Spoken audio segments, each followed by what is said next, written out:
Andhra king taluka എന്നൊരു പുതിയ തെലുങ്ക് സിനിമയുടെ ടൈറ്റിൽ ഗ്ലിംസ് റിലീസ് ആയിട്ടുണ്ട്. രാം പോത്തിനേനിയാണ് സിനിമയുടെ നായകൻ. ടൈറ്റിൽ ഗ്ലിംസിനകത്ത് അദ്ദേഹം ഒരു ഫാൻ ബോയ് ആയിട്ടാണ് കാണിച്ചിരിക്കുന്നത്. ആരുടെ ഫാനാണെന്ന് ചോദിച്ചു കഴിഞ്ഞാൽ ആന്ധ്ര തെലങ്കാന എല്ലാം വിട്ട് കർണാടകയിൽ നിന്നുള്ള നമ്മുടെ സ്വന്തം റിയൽ സ്റ്റാർ ഉപേന്ദ്രയുടെ ഫാനായിട്ടാണ് അദ്ദേഹം കാണിച്ചിരിക്കുന്നത്.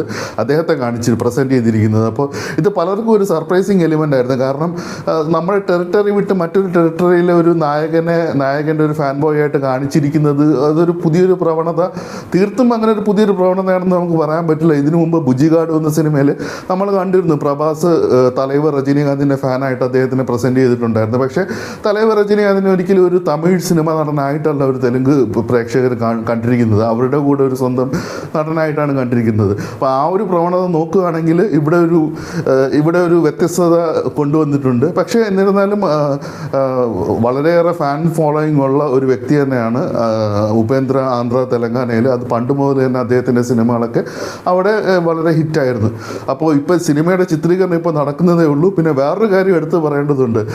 കിങ് എന്നുള്ള റെഫറൻസ് നമ്മുടെ ആന്ധ്ര തെലങ്കാനയിൽ വരുമ്പോഴത്തേക്കും കൂടുതലും നാഗാർജുന കാരുവിനെയാണ് പലരും ലിങ്ക് ചെയ്യുന്നത്.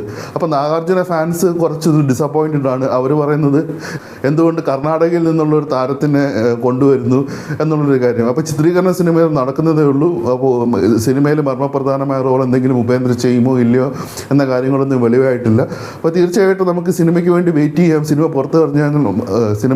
പുറത്ത് വന്നാൽ മാത്രമേ ഇത് നമുക്ക് കൂടുതൽ വിവരങ്ങൾ ലഭ്യമാവും. പക്ഷേ എന്നിരുന്നാലും ഒരു കാര്യം ഉറപ്പാണ്, റിയൽ സ്റ്റാർ ഉപേന്ദ്ര ഫാൻസിന് ഇതൊരു ട്രീറ്റ് തന്നെ ആയിരിക്കും. അദ്ദേഹത്തിന് ഇപ്പോൾ തന്നെ ഒരു കർണാടകയിൽ അദ്ദേഹത്തിൻ്റെ ഫാൻസ് ഇതൊരു ആഘോഷമായി എടുത്തിട്ട് തന്നെ ഉണ്ട്.